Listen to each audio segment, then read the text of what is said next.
Race and whiteness, an ever-changing idea. Do you enjoy history? Not really. Why is that? I don't necessarily dislike it. I just kind of find it pointless because the past cannot be changed. What's the point in learning useless facts and remembering dates when it has nothing to do with the present one myself? What if I showed you how history relates to every aspect of present day and to every single person on Earth? What makes you different genetically than the people sitting in class right beside you of different skin colors? Black, white, Hispanic, Asian? The answer is nothing, because everyone shares almost 100% of the same genetic code makeup, despite the factor of race.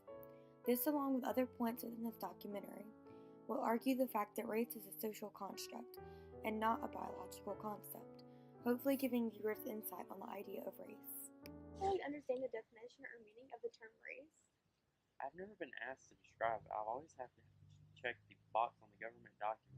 I would say it's a way of identifying yourself based on the color of your skin and biological makeup. I would think that's how most people would answer. However, I have read a book that does a better job of describing it. The book is called The History of White People by Neil Irvin Painter. Painter describes race as not a matter of biology as most people assume, but reaching into the concepts of labor, gender, class, and images of personal beauty. Biologists no longer believe in the physical existence of race, but as an idea that society has constructed over time. Long ago, the idea of race had not yet been invented, and people's skin color didn't carry any meaning. For example, as early as the times of BC, Northern Europeans were known by tribal names of Scythians and Celts, and then later Gauls and Germani. They were categorized by these names and not by the term white, although they were light-skinned, but by where they lived and the description of the land.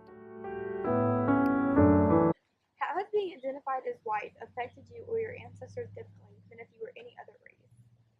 I believe that while living in America, being white has definitely granted me white privileges in certain situations, and also slavery is a big factor within the past for my ancestors.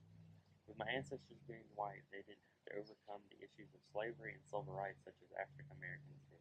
Very true. However, slaves at one point in history were of the white race as well. Before the 18th century boom in African American slave trade, Vikings sold light-skinned white European and Russians as slaves as well. However, Europe was constructed of two slave groups.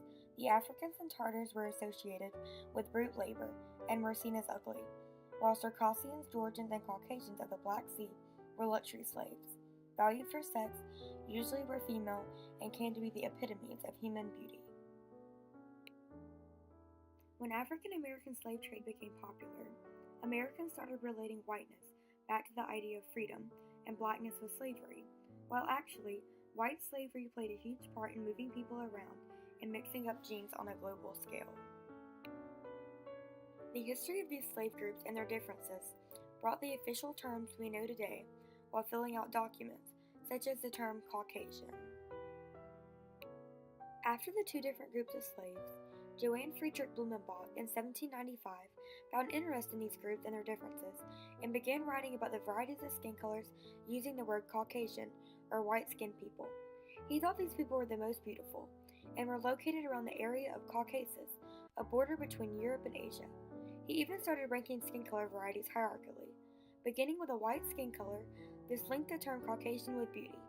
This concept of white skin related to the idea of beauty continued, even to this day, and can be seen within art, history, and popular culture.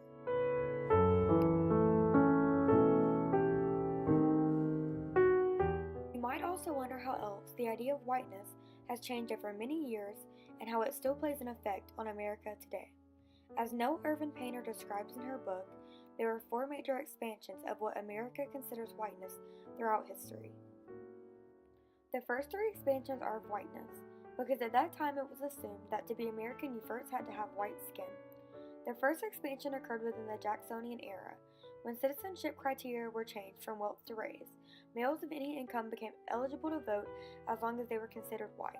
However, that changed in the 20th century when groups came in as immigrants, and people of Irish background were incorporated into the idea of American whiteness. The third expansion took place in the 1930s. Fighting in World War II opened up Americanness to people who had been considered alien races, and for their children and grandchildren.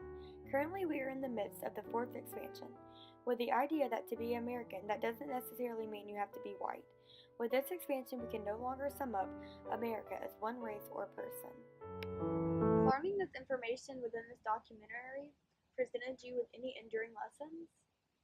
It has also proven to me and reminded me of the lesson that as people we are truly all equal because races do not really exist. With this, I can view issues that are going on in today's society, such as the issue of immigration, with a different, more open mindset.